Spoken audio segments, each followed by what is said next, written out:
My wife took half my business and laughed. You'll be bankrupt within a year. 6 months later, her lawyer was frantically calling because I left her with nothing but an empty shell. Hey, Reddit. I never thought I'd be the guy posting his personal disaster on the internet.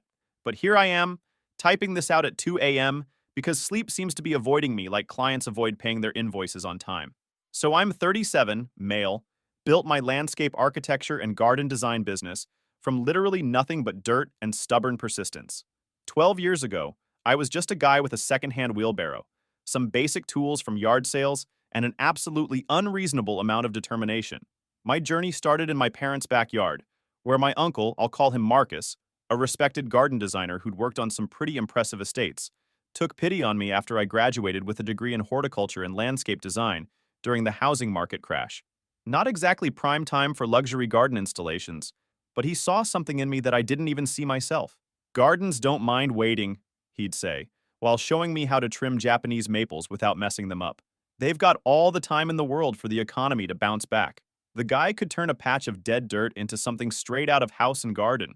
I was nowhere close to that when I first started, but I made up for it by throwing in the hours and breaking a sweat.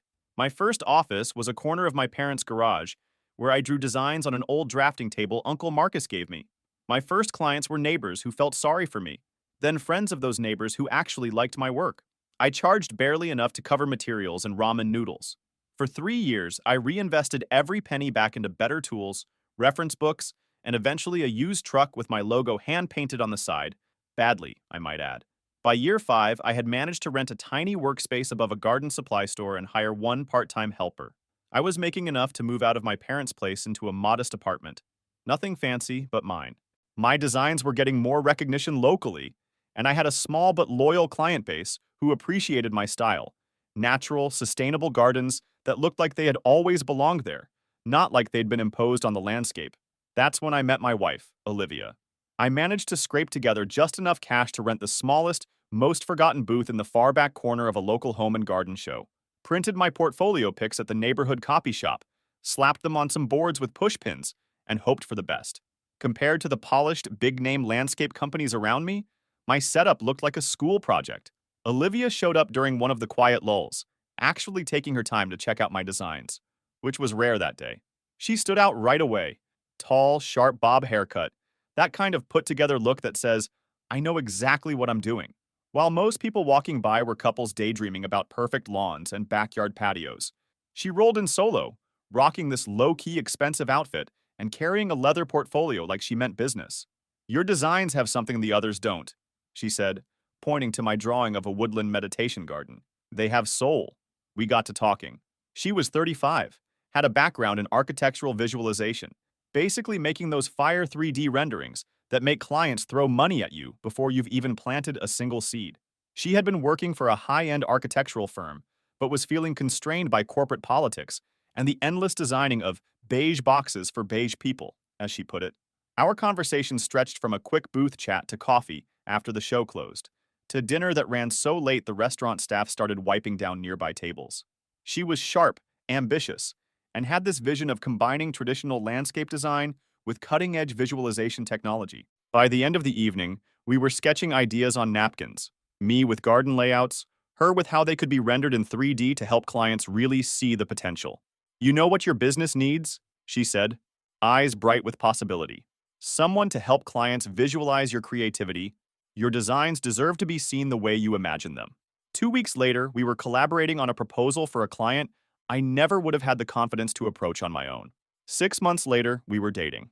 A year after that, she moved her visualization equipment into my small studio, and we officially became business partners. When we married 7 years ago, I thought we'd grow together perfectly. Her digital skills and my horticultural knowledge seemed like the ideal combination, beauty both virtual and real. The first 5 years actually bloomed quite beautifully. Olivia transformed my operation from guy with a good eye for plants to boutique landscape design firm. She created these stunning virtual tours of my garden concepts that clients could walk through before a single hole was dug. She took my hand-drawn designs and turned them into immersive experiences. Our website, which replaced my sad little Vistaprint template, won a local design award. She set up professional social media accounts that showcased our projects from concept to completion. By year 3 of our marriage, Green Vision's landscape design became known in our region for innovative outdoor spaces that blended classic garden design with modern sensibilities. With her encouragement, I took risks I never would have attempted alone. A Japanese-inspired dry garden with custom stonework, a rooftop ecosystem for a downtown restaurant, a therapeutic garden for a children's hospital that incorporated sensory elements for kids with different abilities. My designs became more ambitious, and with her visualizations helping clients understand the vision, our close rate on proposals went from about 40% to nearly 80%. The business grew enough that we could finally open a real studio downtown. Nothing fancy, but a legitimate storefront with our name on it, not just a rented room above a shop. We hired two talented designers, a dude named Marcus, named after my uncle, which seemed like a good omen, and Elena, both recent graduates with impressive portfolios, but not enough experience to get hired by the big firms. I recognized in them what my uncle had seen in me, raw talent that needed guidance. For a while, everything seemed perfect. I handled the actual design and landscaping work. She handled the visualization technology and client presentations. I could focus on what I loved, creating beautiful spaces, while she managed the aspects of business that made me break out in hives, marketing, client acquisition, contracts. I trusted her completely with the digital side I barely understood. We bought a small house with a large yard that I turned into a living portfolio of sustainable garden design. We weren't wealthy by any means, but comfortable enough to occasionally take vacations, invest in quality tools, and not panic when a client was late paying an invoice. I remember thinking during our 5th anniversary dinner at this little bistro with a garden patio I'd helped design, this is it. This is what success feels like. I had no idea I was actually admiring the view from the peak, with a rocky decline just ahead. The climate changed so gradually I almost didn't notice, like the way leaves turn yellow before anyone acknowledges autumn has arrived. It started with small comments about our studio. What once had been described as charmingly authentic became cramped and limited. Olivia began comparing our income to her former colleagues who had stayed in corporate architecture and design, with their downtown offices and glass towers and their annual bonuses.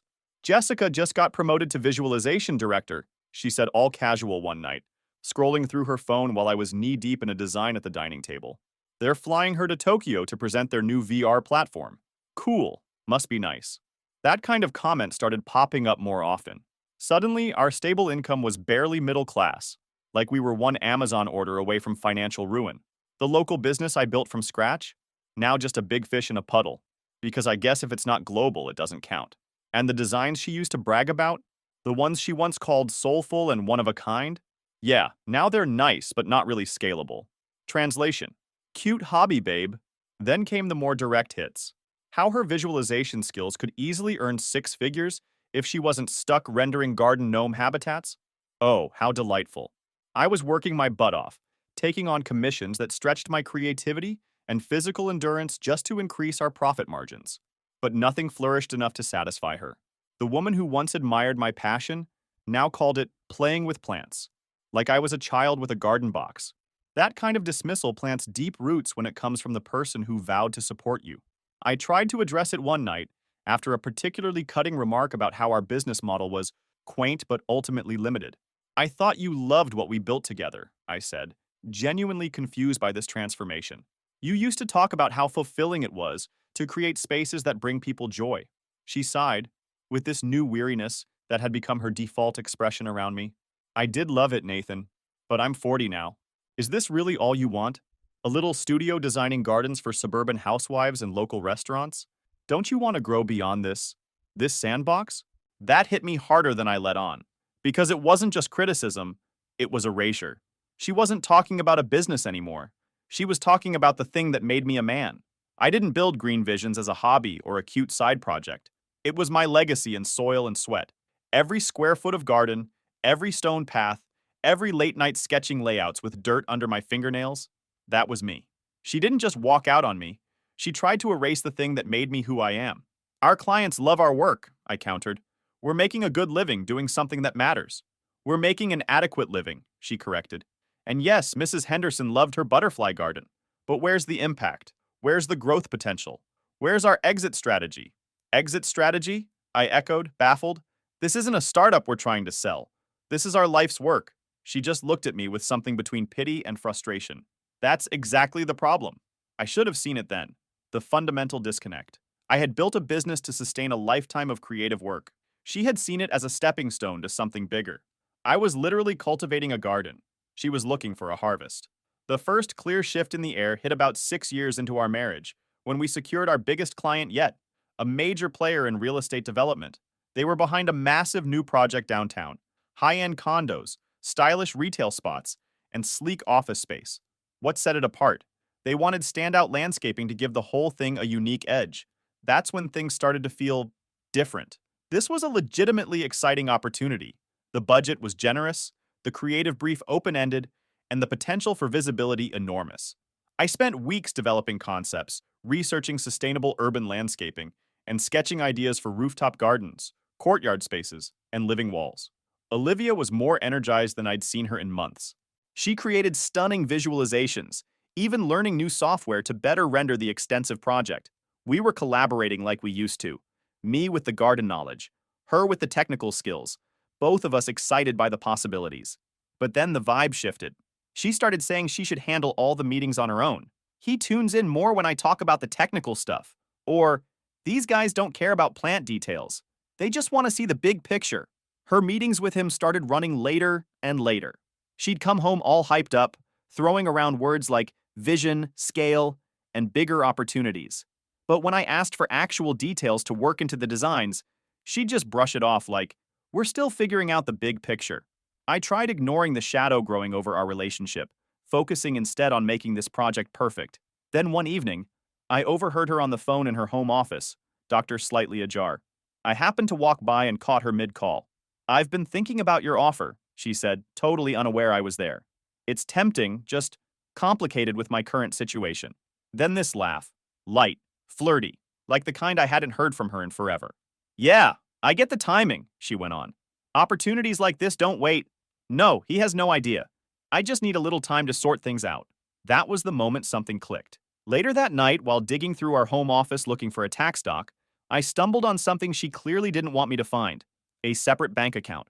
Not technically illegal since we were in a community property state, but sketchy as hell considering it had almost $25,000 in it. When I asked her about it, she didn't even blink. No guilt, no scrambling, just looked at me like I was a clueless intern and casually called it her contingency fund. I asked, contingency for what? She hit me with, for when your cute little garden business crashes and burns. Let's be real, those mom and pop setups don't last these days. Straight face. No hesitation. I was stunned. My business? I thought it was our business. She sighed, closing her laptop as if this conversation was cutting into her productive time. Nathan, be realistic. I know that business is your passion project that I've helped make viable, but it's not a long-term growth opportunity. It's not scalable beyond a certain point. I paused for a second. So, what was all that talk with Clayton about? I asked. What offer were you discussing? Her face changed then, a flicker of something she couldn't cover fast enough. Guilt, irritation, fear, hard to tell, but it was there. He's impressed with my work, she said. He thinks I could do more than just gardens. I locked eyes with her. You're not just planning to leave the business. She didn't respond. I kept going. You're sleeping with him. This time, the silence was confirmation. No shock, no denial. Just that same blank expression, like I was inconveniencing her with facts. I stood there for a moment, taking it in. Not the betrayal, I'd already accepted that. What burned was how smug she was about it. Like she'd already moved on and left me waiting for an ending she wrote without telling me. I exhaled. Then I said it plain. This marriage, it's over. And as for the business, I'll rebuild it without the dead weight. I didn't yell. I didn't ask why. I didn't make a scene. I walked out. Because when someone shows you what they are, you don't argue. You just stop standing in their shade. I slept in my workshop that night, surrounded by design sketches and plant samples. 2 days later, she informed me she wanted a divorce. No attempt to salvage things. No suggestion of counseling. Just done. Said she'd outgrown small-scale thinking and needed to pursue opportunities aligned with her ambitions. I was completely uprooted and thoroughly withered. It wasn't until later, thanks to some industry chatter, that the full picture came together. Turns out, the client wasn't just into our landscaping ideas. He was setting up a whole new division focused on environmental design and visualization. Way bigger stage, way bigger spotlight. And guess who got offered a top spot in it? Yeah. Suddenly everything made a lot more sense. And then came the truly toxic part. Since she'd been developing the visualization aspects for years, her lawyer argued she was entitled to half. Not just half our personal assets, half my business. The thing I had planted and nurtured before she ever came along. The settlement talks were just brutal. Her lawyer came in swinging with these flashy portfolios, trying to paint her as the genius who magically turned my landscaping gig into a real business. Like I hadn't been doing this way before she ever showed up. Apparently, all the years I spent building it meant about as much as last year's weeds. Ms. Riley's technological innovations and marketing acumen increased Green Vision's revenue by 327% over a 6-year period, her lawyer argued during one particularly brutal session. The company as it exists today is fundamentally different from Mr. Parker's original landscaping service, largely due to my client's contributions. The designs are still mine, I pointed out. The client relationships are mine. The knowledge of plants and landscaping is mine. And yet, her lawyer said, with the charm of a fake plant, without her visual stuff, your designs would still be doodles on graph paper. The business model, the way you get clients, the tech side, all her doing. My lawyer tried his best, but he was a general practice attorney who normally handled wills and real estate transactions, outmatched by her lawyer's corporate precision. I couldn't afford a high-powered divorce attorney on my modest business owner's income. The judge totally bought into their performance. When I got the settlement terms, I swear I could feel my soul leave the room. She walked away with the house, half my savings, and, get this, 50% of my business. Yeah, the business I built from the ground up while she was still figuring out what a trowel was. I was devastated but had to keep it all together. The final insult came. When we sat down to sign the papers, she gave me that smug little smirk and said, "You'll be bankrupt in a year without my tech skills. No one wants your cute hand-drawn garden doodles anymore." Her lawyer even laughed, like they'd already picked out my bankruptcy court date. I just smiled, nodded, and let them think I was done. A washed-up plant wilting in the corner. Was I crushed? Absolutely. For about 3 days, I was seriously ready to ghost the whole industry. Pack up, move to the middle of nowhere, stock shelves at a garden center, and forget this dream ever existed. But then I remembered something my uncle once told me back when a nasty drought wiped out half our nursery. Gardeners and gardens don't die easy. We're built to bounce back. Game on. While she was out celebrating with a new lease and a $5,000 espresso machine, I was hauling pavers in the rain to meet a deadline. No interns, no tech crew, just me and a wheelbarrow on a sloped property where the mud came up to my ankles. That was my healing process. Call it therapy with blisters. I didn't have time to feel sorry for myself. I had retaining walls to finish and clients to not let down. But what Olivia had forgotten was that while she knew visualization, I knew creation. And I knew my clients not as digital models, but as actual people. People who commissioned outdoor spaces for marriages, milestone celebrations, and peaceful retreats. Who wanted connection to nature, not just a pretty rendering. The day after signing, I withdrew my share of money from our business account after consulting with my lawyer to ensure I was only taking what was legally mine as 50% owner. No underhanded maneuvers. I then called Marcus and Elena, the 2 designers I'd mentored for years. We met at a coffee shop well away from our usual haunts, and I laid out the situation with complete honesty. I'm starting over, I told them. New company, new location, same design philosophy. I can't offer you the same salary right away. It'll be tight for a while, but you'll have more creative input, and when we're stable, you'll get profit sharing. I expected hesitation, maybe polite excuses. Instead, Elena simply asked, "When do we start?" And Marcus nodded his agreement. They didn't hesitate for a moment. "What about the non-compete clauses in our contracts?" Marcus asked, always the practical one. "Those are with Green Visions, which is now half owned by someone who has no interest in actually running it," I pointed out. "And they only apply to starting a competing business, not joining one." Next, I called our landlord about the studio lease, explaining the divorce situation. He was surprisingly understanding. Turns out his sister had gone through something similar. He agreed to let me out of the lease early in exchange for helping redesign his home garden for free. That night, she blew up my phone nonstop. "What happened to the business account? Where are the design files? What about our clients?" I didn't answer a thing. Just watched the texts stack up like a yard full of dead leaves. Let her panic. Next morning, I filed the paperwork for a brand new LLC, Marcus Legacy Gardens, named after my uncle, the guy who taught me everything I know. I moved into a smaller, converted carriage house across town. Rent's cheaper, space is cozier, and it has actual character. Used my own gear as collateral for a small business loan and got rolling. Now here's the fun part. The old business still technically existed. She still owned half of it, on paper. But the studio? Empty? Staff? Gone? Website? Crickets? Clients? All moved over because those relationships were built on my name. So yeah, she owned 50% of a ghost town. Within a week, I was personally on the phone with every client we had projects lined up with, told them we were going through a business restructuring, but I'd still take care of everything under my new venture. Honestly, I expected at least a few to back out or try to renegotiate. Nope, not a single one bailed. In fact, most were way more supportive than I expected. I dropped a vague mention about marital complications, and suddenly I was hearing their own messy divorce stories. One client, Mrs. Abernathy, absolute legend, said, I always thought she was too slick for this work. Gardens aren't supposed to be slick. Been grinding nonstop for 6 months now, sun up to starlight. The new studio's smaller, sure, but so is the overhead, and I actually run the show. Marcus and Elena came with me, even agreed to take a temporary pay cut in exchange for future profit sharing. Loyalty like that?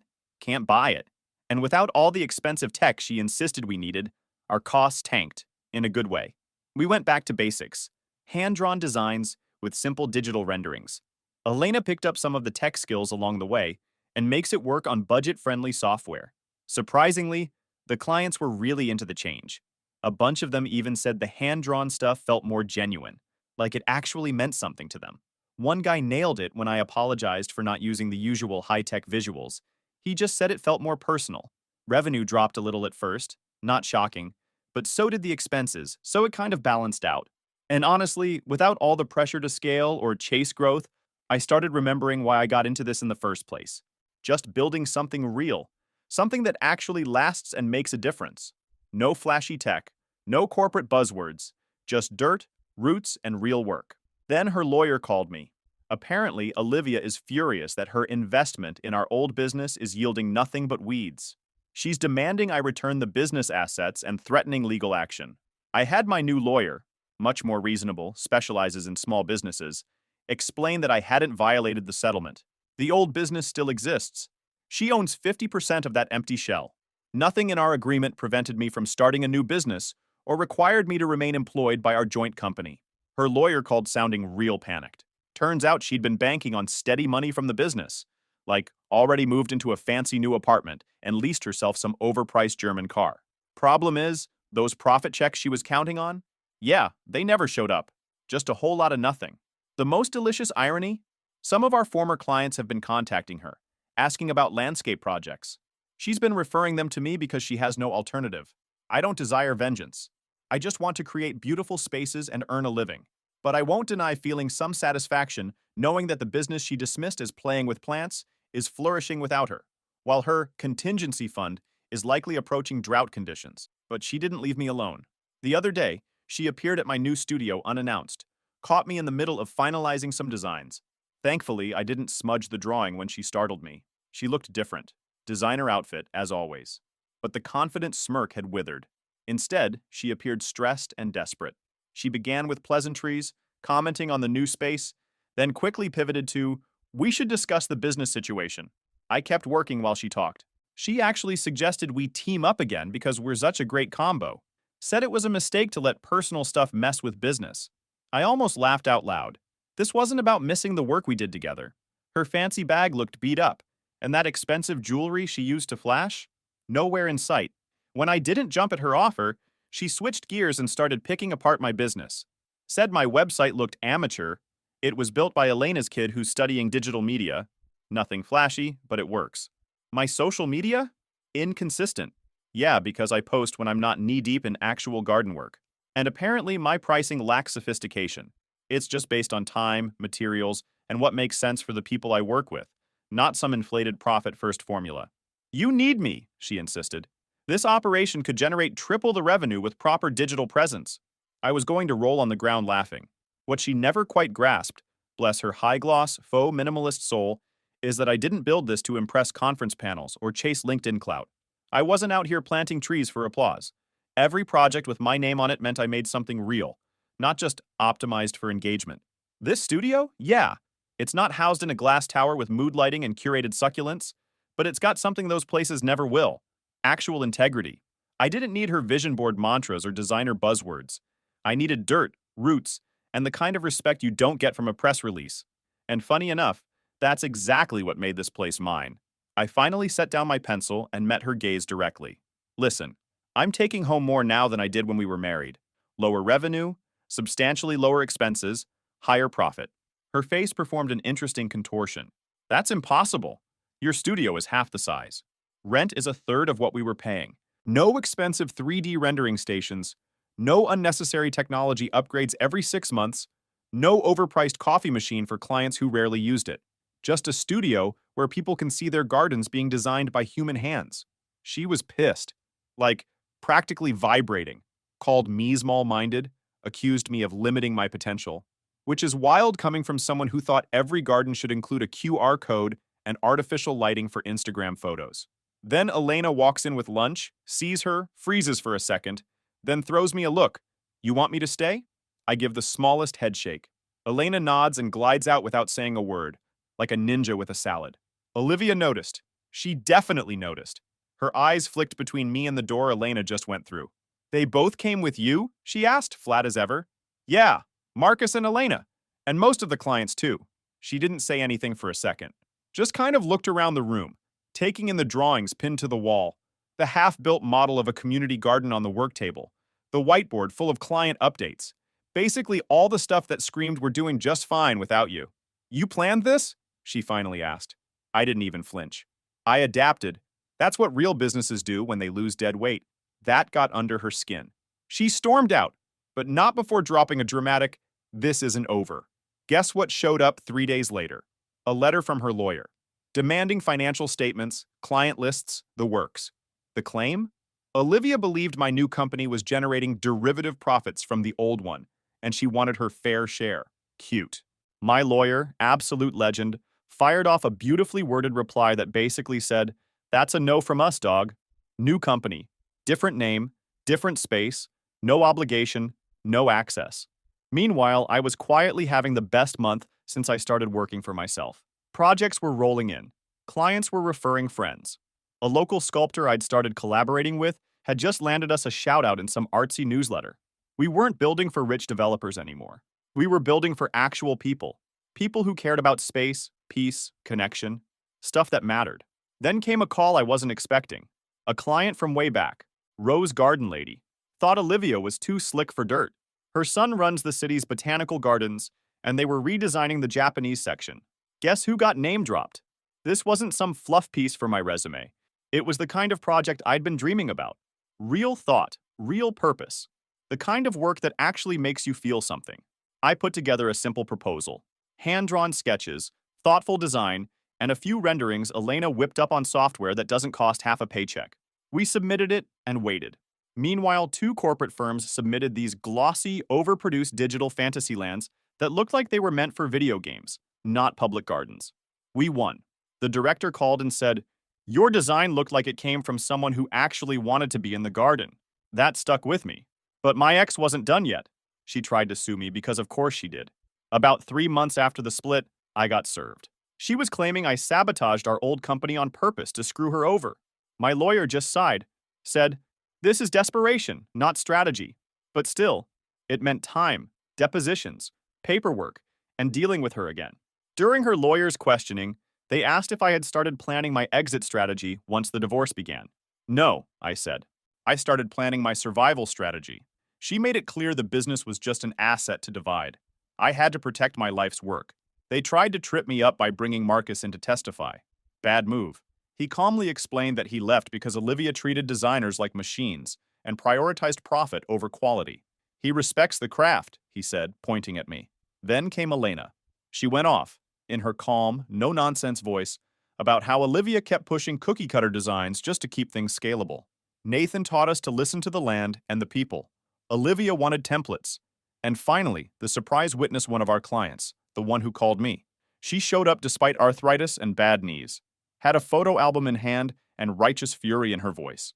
"This woman," she said, pointing to Olivia, "told me to rip out my rose garden and lay down artificial turf, because it'd be easier at my age." As if I gardened for efficiency. Olivia's lawyer called for a recess. When they came back, they offered to drop the whole thing if I bought out her half of the old business for $75,000. I could have walked away bitter, could have played victim, but instead I looked at what I had. A business with real values, a team that had my back, and the dignity of knowing I didn't fold when it got hard. She tried to strip me of everything: my work, my pride, my name. But respect? That's something you either earn or lose. And me? I never needed her validation. I just needed a shovel and some silence. So my counter, $1,800. That's the fair market value for a company with no employees, no clients, and no soul. She took it. Oh, and Mr. Real Estate Visionary? The one she was giggling with behind closed doors and taking late meetings with? Turns out the offer she was banking on never fully landed. Word around the industry is that he kept her on the hook with promises of a director role, strung her along for months, and when corporate didn't greenlight the new division, he ghosted faster than a contractor after a deposit clears. She'd burned her bridge with me, hitched her wagon to a paper tiger, and ended up unemployed in a city where her name didn't open doors anymore, because most people knew who built the real legacy. A week later, I'm at a bank when I run into her brother. We were never close, but he always seemed level-headed. He congratulated me, awkwardly, but said something I didn't expect. She's done this before, took credit for other people's work since we were kids. Parents, teachers, group projects, you name it. Then he tells me she's moving to Boston, took some director job, told everyone it was a big step up, but she's also leaving because, well, the reputation. I nodded. I didn't ask, but he offered anyway. Said the guy she ditched everything for lost interest once the new funding didn't come through. Classic story. She tried to ride a wave that wasn't hers and ended up underwater. Meanwhile, I'm getting asked to mentor students and speak at garden expos. Funny how that works. Then, he added, I saw your botanical gardens design. It's amazing, man. Didn't expect that. But it hit just right. And yeah, it's been about a year. We've got 6 employees now, 2 locations, and a lineup of real clients with real missions. We've even been featured in a couple design magazines and podcasts. Which, side note, I still don't know how I ended up on one, but whatever. And here I am, dating again, someone who still hand draws plants, ironically, drinking coffee in my own backyard garden, watching a Japanese maple grow from a cutting I planted myself. Olivia said I'd be bankrupt in a year. Instead, I've got something way more valuable: peace, purpose, and a business that's actually mine. Turns out, success doesn't always come in shiny packages. Sometimes it shows up in dirty hands, loyal teammates, and the smell of fresh soil. And honestly, that's more than enough.